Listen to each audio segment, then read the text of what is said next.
Ezra, chapter 1. In the first year of King Cyrus of Persia, the Lord fulfilled Jeremiah's prophecy by stirring the heart of Cyrus to put this proclamation into writing and to send it throughout his kingdom. This is what King Cyrus of Persia says: "The Lord, the God of heaven, has given me all the kingdoms of the earth. He has appointed me to build him a temple at Jerusalem in the land of Judah. All of you who are his people may return to Jerusalem in Judah to rebuild this temple of the Lord, the God of Israel, who lives in Jerusalem. And may your God be with you. Those who live in any place where Jewish survivors are found should contribute toward their expenses by supplying them with silver and gold, supplies for the journey, and livestock, as well as a free-will offering for the temple of God in Jerusalem." Then God stirred the hearts of the priests and Levites and the leaders of the tribes of Judah and Benjamin to return to Jerusalem to rebuild the temple of the Lord. And all their neighbors assisted by giving them vessels of silver and gold, supplies for the journey, and livestock. They gave them many choice gifts in addition to all the free will offerings. King Cyrus himself brought out the valuable items which King Nebuchadnezzar had taken from the Lord's temple in Jerusalem and had placed in the temple of his own gods. Cyrus directed Mithredath, the treasurer of Persia, to count these items and present them to Sheshbazzar, the leader of the exiles returning to Judah. These were the items Cyrus donated: gold trays, 30, silver trays, 1,000, silver censers, 29, gold bowls, 30, silver bowls, 410, other items, 1,000. In all, 5,400 gold and silver items were turned over to Sheshbazzar to take back to Jerusalem when the exiles returned there from Babylon. Chapter 2. Here is the list of the Jewish exiles of the provinces who returned from their captivity to Jerusalem and to the other towns of Judah. They had been deported to Babylon by King Nebuchadnezzar. Their leaders were Zerubbabel, Jeshua, Nehemiah, Seraiah, Realiah, Mordecai, Bilshan, Mispar, Bigvai, Rehum, and Baanah. This is the number of the men of Israel who returned from exile: the family of Parosh, 2,172, the family of Shephatiah, 372, the family of Era, 775, the family of Pahath-Moab, descendants of Jeshua and Joab, 2,812, the family of Elam, 1,254, the family of Zattu, 945, the family of Zakai, 760, the family of Benai, 642, the family of Bebai, 623, the family of Azgad, 1,222, the family of Adonikam, 666, the family of Bigvai, 2,056, the family of Adin, 454, the family of Ater, descendants of Hezekiah, 98, the family of Bezai, 323, the family of Jorah, 112, the family of Hashum, 223, the family of Gibar, 95, the people of Bethlehem, 123, the people of Netophah, 56, the people of Anathoth, 128, the people of Beth Azmaveth, 42, the peoples of Kiriath Jearim, Kephirah, and Beeroth, 743, the peoples of Ramah and Geba, 621, the people of Michmash, 122, the peoples of Bethel and Ai, 223, the citizens of Nebo, 52, the citizens of Magbish, 156, the citizens of Elam, 1,254, the citizens of Harim, 320, the citizens of Lod, Hadid, and Ono, 725, the citizens of Jericho, 345, the citizens of Senaa, 3,630.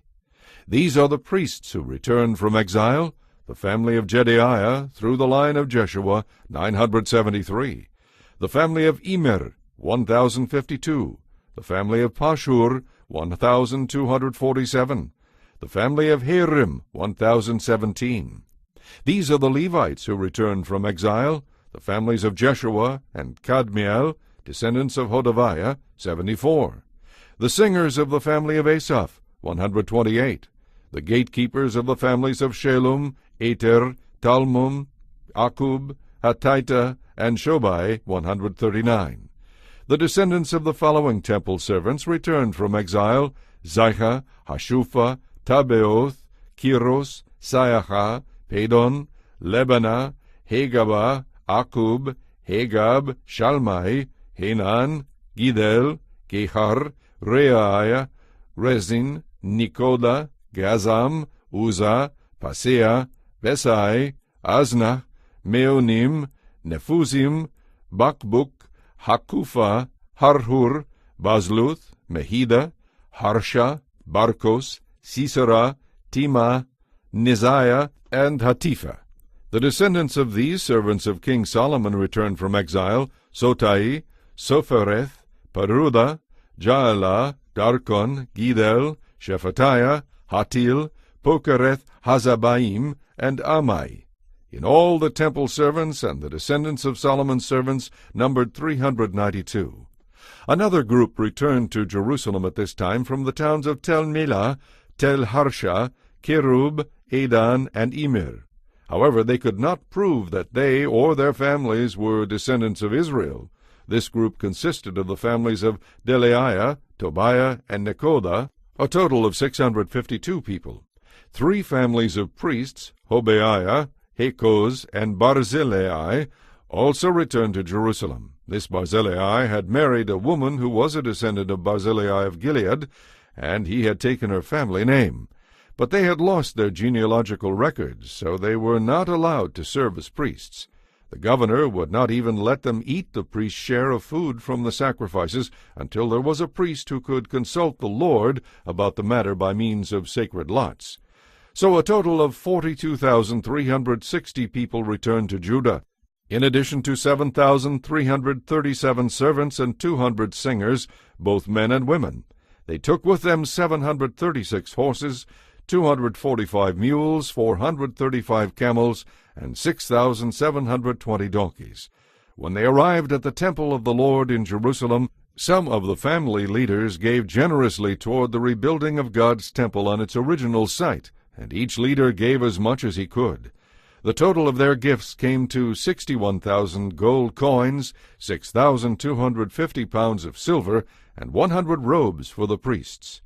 So the priests, the Levites, the singers, the gatekeepers, the temple servants, and some of the common people settled in villages near Jerusalem. The rest of the people returned to the other towns of Judah from which they had come. Chapter 3. Now in early autumn, when the Israelites had settled in their towns, all the people assembled together as one person in Jerusalem.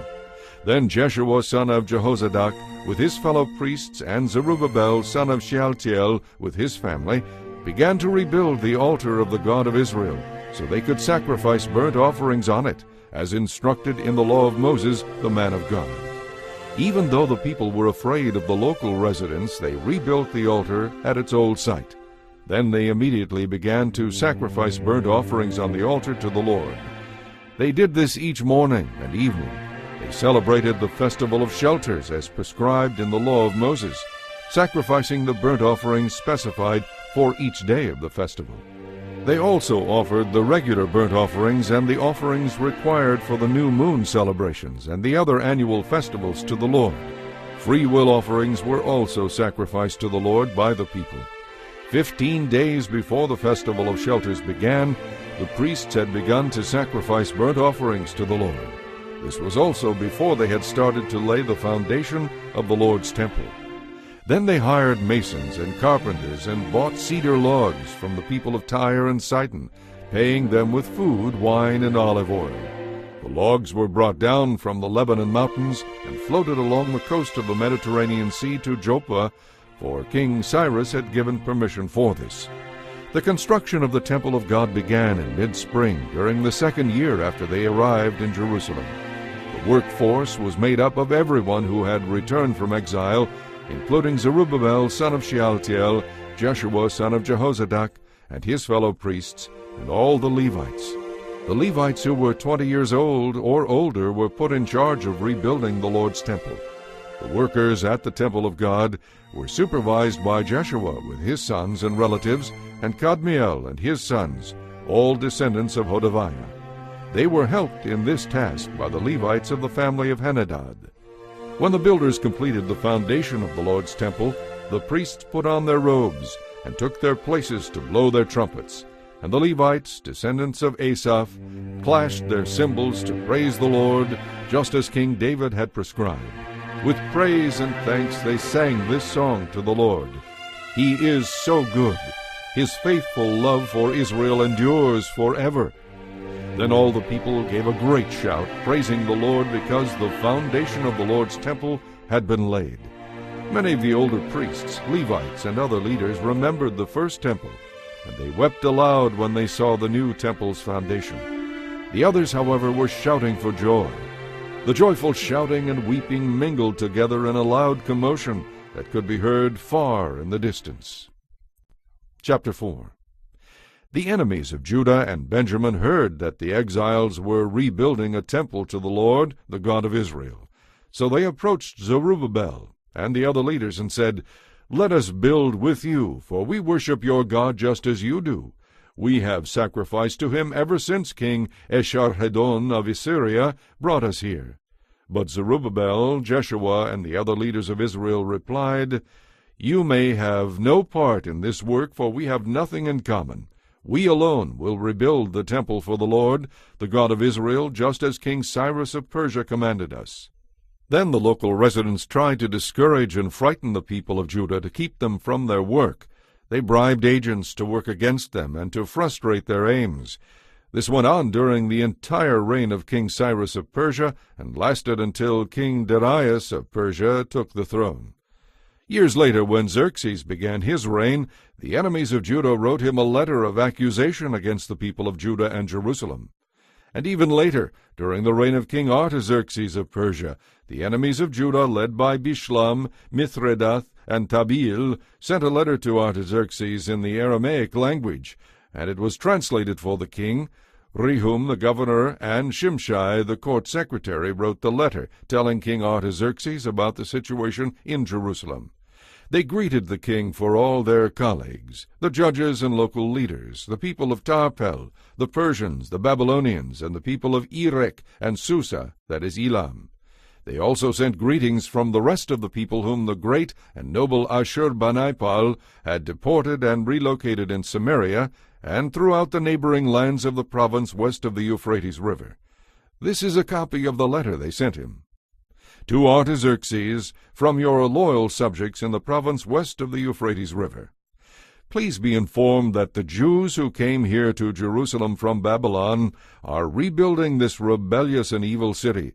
They have already laid the foundation for its walls, and will soon complete them. But we wish you to know that if this city is rebuilt and its walls are completed, it will be much to your disadvantage, for the Jews will then refuse to pay their tribute, customs, and tolls to you.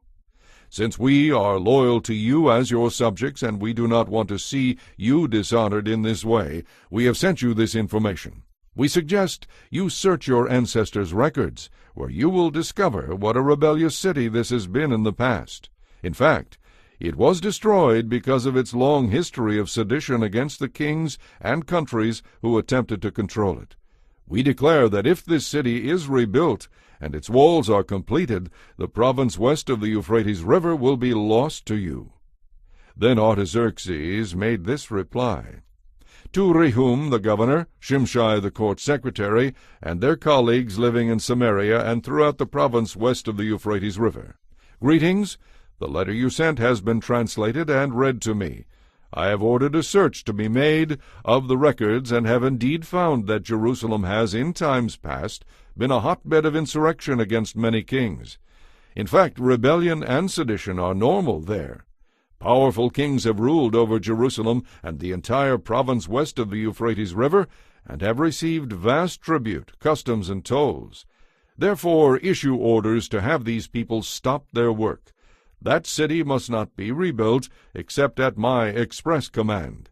Do not delay, for we must not permit the situation to get out of control." When this letter from King Artaxerxes was read to Rehum, Shimshai, and their colleagues, they hurried to Jerusalem and forced the Jews to stop building. The work on the temple of God in Jerusalem had stopped, and it remained at a standstill until the 2nd year of the reign of King Darius of Persia. Chapter 5. At that time the prophets Haggai and Zechariah son of Iddo prophesied in the name of the God of Israel to the Jews in Judah and Jerusalem. Zerubbabel son of Shealtiel and Jeshua son of Jehozadak responded by beginning the task of rebuilding the temple of God in Jerusalem. And the prophets of God were with them and helped them. But Tattenai, governor of the province west of the Euphrates, and Shethar-bozenai and their colleagues soon arrived in Jerusalem and asked, "Who gave you permission to rebuild this temple and restore this structure?" They also asked for a list of the names of all the people who were working on the temple. But because their God was watching over them, the leaders of the Jews were not prevented from building until a report was sent to Darius, and he returned his decision.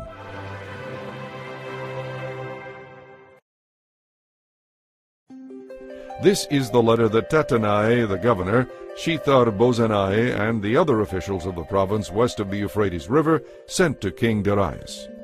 Greetings to King Darius. We wish to inform you that we went to the construction site of the temple of the great God in the province of Judah. It is being rebuilt with specially prepared stones, and timber is being laid in its walls. The work is going forward with great energy and success. We asked the leaders, "Who gave you permission to rebuild this temple and restore this structure?" And we demanded their names so that we could tell you who the leaders were. This was their answer: "We are the servants of the God of heaven and earth, and we are rebuilding the temple that was built here many years ago by a great king of Israel. But because our ancestors angered the God of heaven, he abandoned them to King Nebuchadnezzar of Babylon, who destroyed this temple and exiled the people to Babylonia. However, King Cyrus of Babylon, during the 1st year of his reign, issued a decree that the temple of God should be rebuilt. King Cyrus returned the gold and silver utensils that Nebuchadnezzar had taken from the temple of God in Jerusalem and had placed in the temple of Babylon. These items were taken from that temple and delivered into the safekeeping of a man named Sheshbazzar, whom King Cyrus appointed as governor of Judah. The king instructed him to return the utensils to their place in Jerusalem and to rebuild the temple of God there as it had been before. So this Sheshbazzar came and laid the foundations of the temple of God in Jerusalem. The people have been working on it ever since, though it is not yet completed.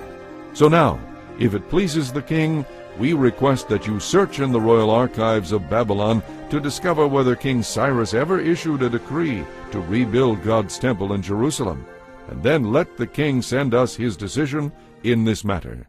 Chapter 6. So King Darius issued orders that a search be made in the Babylonian archives, where treasures were stored. But it was at the fortress of Ecbatana, in the province of Media, that a scroll was found. This is what it said: Memorandum: in the 1st year of King Cyrus's reign, a decree was sent out concerning the temple of God at Jerusalem. It must be rebuilt on the site where Jews used to offer their sacrifices, retaining the original foundations. Its height will be 90 feet, and its width will be 90 feet. Every 3 layers of specially prepared stones will be topped by a layer of timber. All expenses will be paid by the royal treasury. And the gold and silver utensils which were taken to Babylon by Nebuchadnezzar from the temple of God in Jerusalem will be taken back to Jerusalem and put into God's temple as they were before. So King Darius sent this message: to Tattenai, governor of the provinces west of the Euphrates River, to Shethar-bozenai, and to your colleagues and other officials west of the Euphrates: stay away from there. Do not disturb the construction of the temple of God. Let it be rebuilt on its former site, and do not hinder the governor of Judah and the leaders of the Jews in their work. Moreover, I hereby decree that you are to help these leaders of the Jews as they rebuild this temple of God. You must pay the full construction costs without delay from my taxes collected in your province, so that the work will not be discontinued. Give the priests in Jerusalem whatever is needed in the way of young bulls, rams, and lambs for the burnt offerings presented to the God of heaven. And without fail, provide them with the wheat, salt, wine, and olive oil that they need each day. Then they will be able to offer acceptable sacrifices to the God of heaven and pray for me and my sons. Those who violate this decree in any way will have a beam pulled from their house. Then they will be tied to it and flogged, and their house will be reduced to a pile of rubble.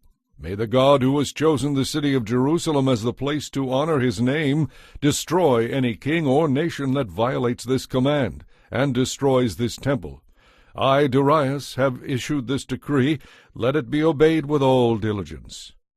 Tattenai, governor of the province west of the Euphrates River, and Shethar-bozenai and their colleagues complied at once with the command of King Darius.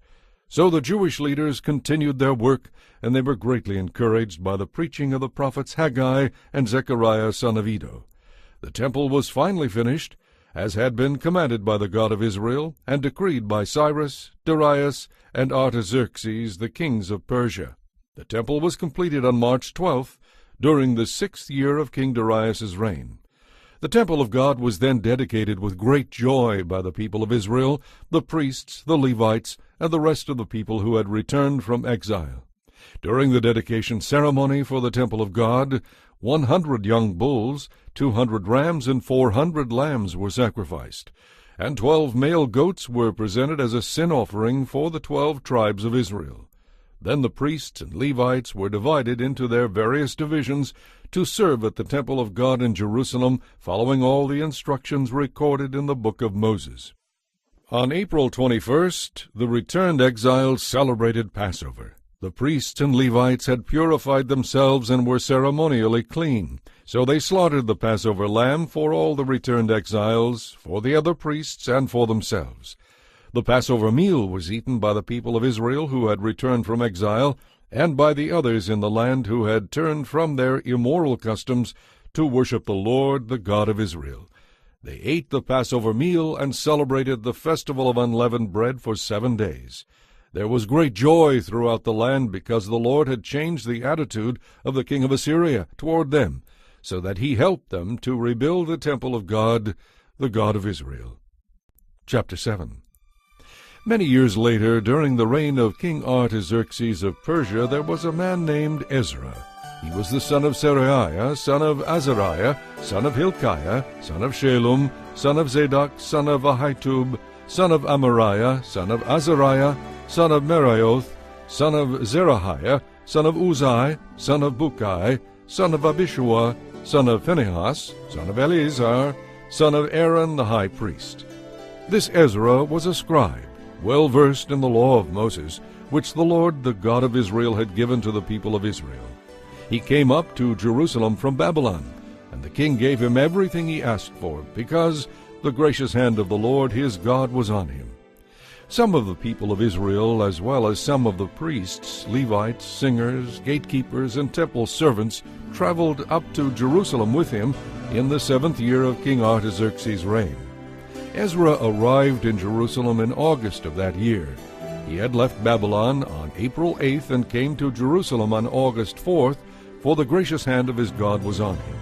This was because Ezra had determined to study and obey the law of the Lord, and to teach those laws and regulations to the people of Israel. King Artaxerxes had given a copy of the following letter to Ezra, the priest and scribe, who studied and taught the commands and laws of the Lord to Israel. Greetings from Artaxerxes, the King of Kings, to Ezra the priest, the teacher of the law of the God of heaven. I decree that any of the people of Israel in my kingdom, including the priests and Levites, may volunteer to return to Jerusalem with you. I and my council of 7 hereby instruct you to conduct an inquiry into the situation in Judah and Jerusalem based on your God's law, which is in your hand. We also commission you to take with you some silver and gold, which we are freely presenting as an offering to the God of Israel who lives in Jerusalem.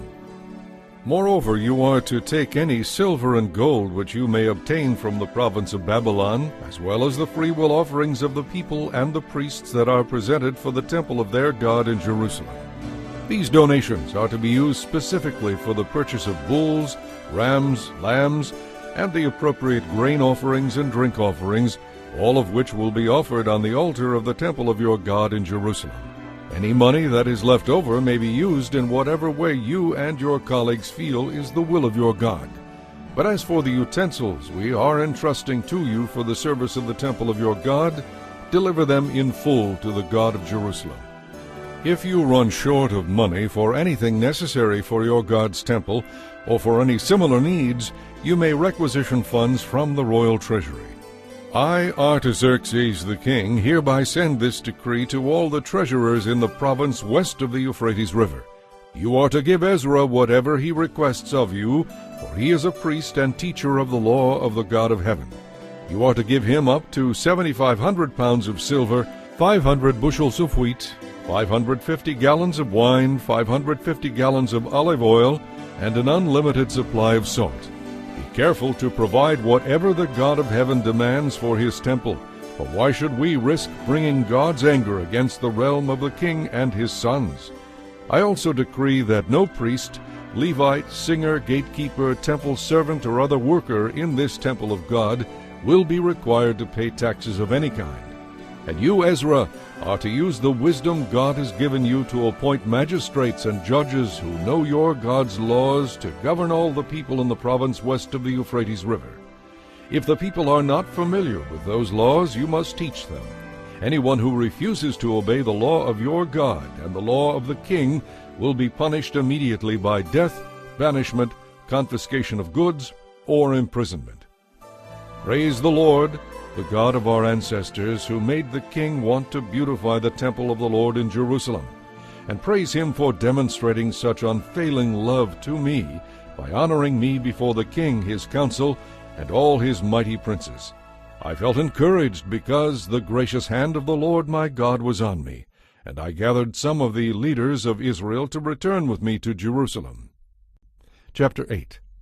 Here is a list of the family leaders and the genealogies of those who came with me from Babylon during the reign of King Artaxerxes. From the family of Phinehas, Gershom. From the family of Ithamar, Daniel. From the family of David, Hattush, son of Shechaniah. From the family of Parosh, Zechariah and 150 other men. From the family of Pahath-Moab, Eliehoenai, son of Zerahiah, and 200 other men. From the family of Zetu, Shechaniah, son of Jehaziel, and 300 other men. From the family of Adin, Ebed, son of Jonathan, and 50 other men. From the family of Elam, Jeshiah, son of Athaliah, and 70 other men. From the family of Shephatiah, Zebediah, son of Michael, and 80 other men. From the family of Joab, Obadiah, son of Jehiel, and 218 other men. From the family of Bani, Shelomith, son of Josephiah, and 160 other men. From the family of Bebai, Zechariah, son of Bebai, and 28 other men. From the family of Azgad, Johanan, son of Hakatan, and 110 other men. From the family of Adonikam, who came later, Eliphalet, Jeuel, Shemaiah, and 60 other men. From the family of Bigvai, Uthai, Zakur, and 70 other men. I assembled the exiles at the Ahava Canal, and we camped there for 3 days while I went over the lists of the people and the priests who had arrived. I found that not one Levite had volunteered to come along, so I sent for Eleazar, Ariel, Shemaiah, Elnathan, Jerib, Elnathan, Nathan, Zechariah, and Meshullam, who were leaders of the people.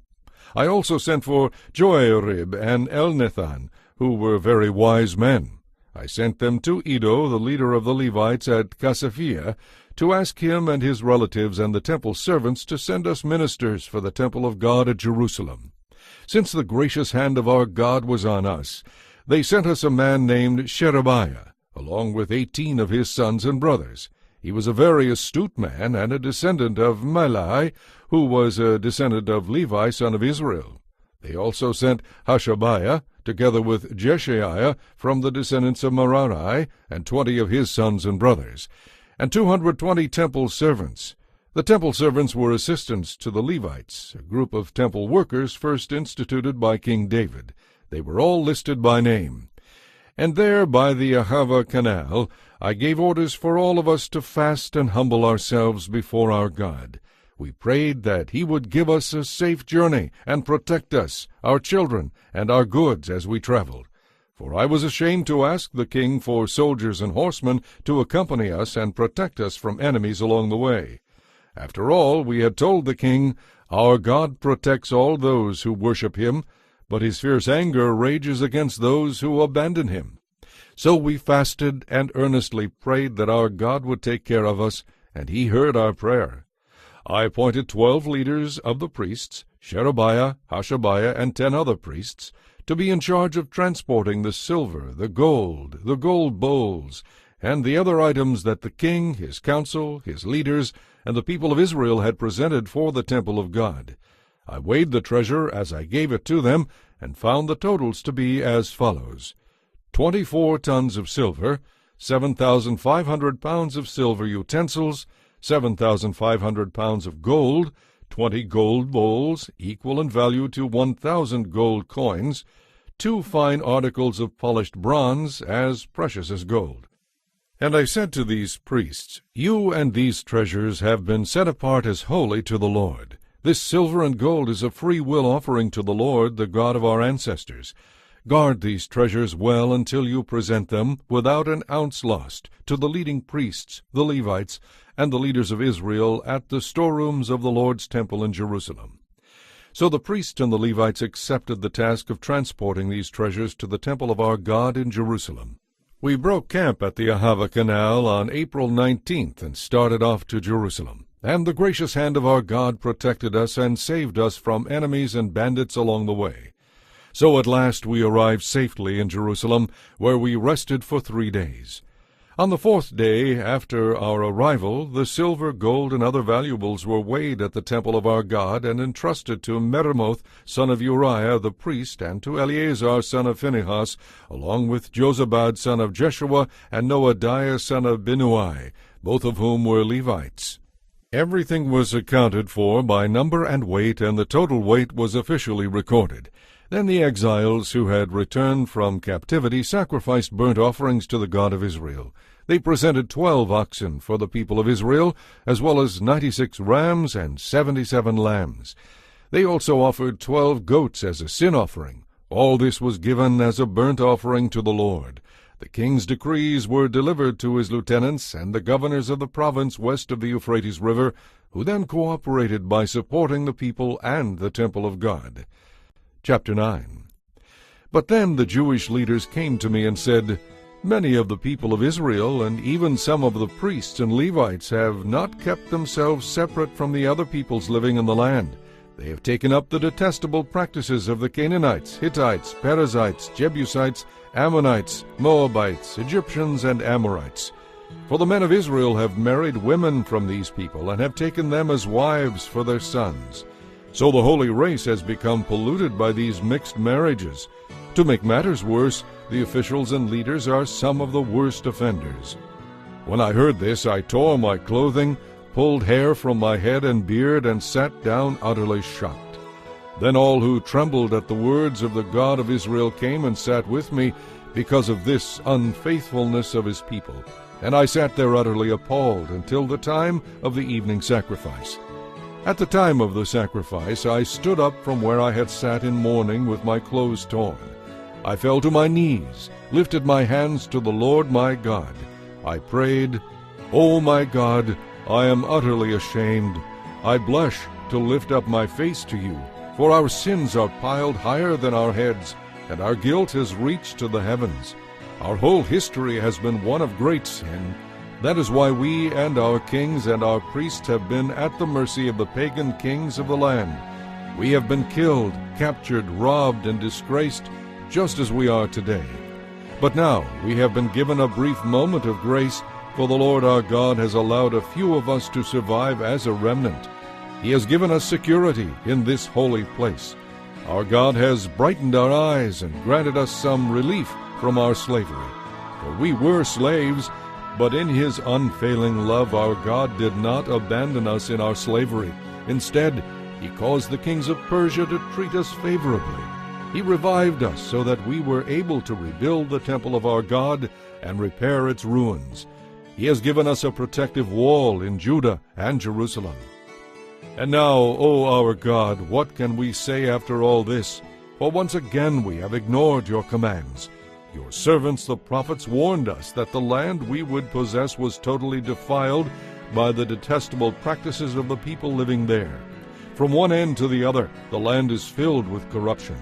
You told us not to let our daughters marry their sons, not to let our sons marry their daughters, and not to help those nations in any way. You promised that if we avoided these things, we would become a prosperous nation. You promised that we would enjoy the good produce of the land and leave this prosperity to our children as an inheritance forever. Now we are being punished because of our wickedness and our great guilt. But we have actually been punished far less than we deserve, for you, our God, have allowed some of us to survive as a remnant. But now we are again breaking your commands and intermarrying with people who do these detestable things. Surely your anger will destroy us until even this little remnant no longer survives. O Lord, God of Israel, you are just. We stand before you in our guilt as nothing but an escaped remnant, though in such a condition none of us can stand in your presence. Chapter 10. While Ezra prayed and made this confession, weeping and throwing himself to the ground in front of the temple of God, a large crowd of people from Israel, men, women, and children, gathered and wept bitterly with him. Then Shechaniah, son of Jehiel, a descendant of Elam, said to Ezra, "We confess that we have been unfaithful to our God, for we have married these pagan women of the land. But there is hope for Israel in spite of this. Let us now make a covenant with our God, to divorce our pagan wives, and to send them away with their children. We will follow the advice given by you and by the others who respect the commands of our God. We will obey the law of God. Take courage, for it is your duty to tell us how to proceed in setting things straight, and we will cooperate fully." So Ezra stood up and demanded that the leaders of the priests and the Levites and all the people of Israel swear that they would do as Shechaniah had said. And they all swore a solemn oath. Then Ezra left the front of the temple of God and went to the room of Jehohanan, son of Eliashib. He spent the night there, but he did not eat any food or drink. He was still in mourning because of the unfaithfulness of the returned exiles. Then a proclamation was made throughout Judah and Jerusalem that all the returned exiles should come to Jerusalem. Those who failed to come within 3 days would, if the leaders and elders so decided, forfeit all their property and be expelled from the assembly of the exiles. Within 3 days, all the people of Judah and Benjamin had gathered in Jerusalem. This took place on December 19th, and all the people were sitting in the square before the temple of God. They were trembling both because of the seriousness of the matter and because it was raining. Then Ezra the priest stood and said to them, "You have sinned, for you have married pagan women. Now we are even more deeply under condemnation than we were before. Confess your sin to the Lord, the God of your ancestors, and do what he demands. Separate yourselves from the people of the land and from these pagan women." Then the whole assembly raised their voices and answered, "Yes, you are right. We must do as you say." Then they added, "This isn't something that can be done in a day or two, for many of us are involved in this extremely sinful affair. This is the rainy season, so we cannot stay out here much longer. Let our leaders act on behalf of us all. Everyone who has a pagan wife will come at the scheduled time with the leaders and judges of his city, so that the fierce anger of our God may be turned away from us concerning this affair." Only Jonathan, son of Asahel, and Jahaziah, son of Tikvah, opposed this course of action, and Meshullam and Shabbathai the Levite supported them. So this was the plan that they followed. Ezra selected leaders to represent their families, designating each of the representatives by name. On December 29th, the leaders sat down to investigate the matter. By March 27th of the next year, they had finished dealing with all the men who had married pagan wives. These are the priests who had married pagan wives. From the family of Jeshua son of Jehozadak and his brothers, Maaseiah, Eleazar, Jerib, and Gedaliah, they vowed to divorce their wives, and they each acknowledged their guilt by offering a ram as a guilt offering. From the family of Immer, Hanani and Zebadiah, From the family of Harim, Maaseiah, Elijah, Shemaiah, Jehiel, and Uzziah. From the family of Pashur, Eloenai, Maaseiah, Ishmael, Nethanel, Jozabad, and Elisah. These are the Levites who were guilty: Jozabad, Shimei, Kelaiah, also called Kelita, Pethahiah, Judah, and Eleazar. This is the singer who was guilty, Eliashib. These are the gatekeepers who were guilty: Shalom, Telem, and Uri. These are the other people of Israel who were guilty: from the family of Perush, Remiah, Isaiah, Malchijah, Mijamin, Eleazar, Hashabiah, and Benaiah. From the family of Elam, Mattaniah, Zechariah, Jehiel, Abdai, Jeremoth, and Elijah. From the family of Zatu, Eluanai, Eliashib, Mattaniah, Jeremoth, Zabad, and Aziza. From the family of Bebai, Jehohanan, Hananiah, Zabai, and Athlai. From the family of Benai, Meshullam, Maluch, Adaiah, Jeshub, Sheal, and Jeremoth.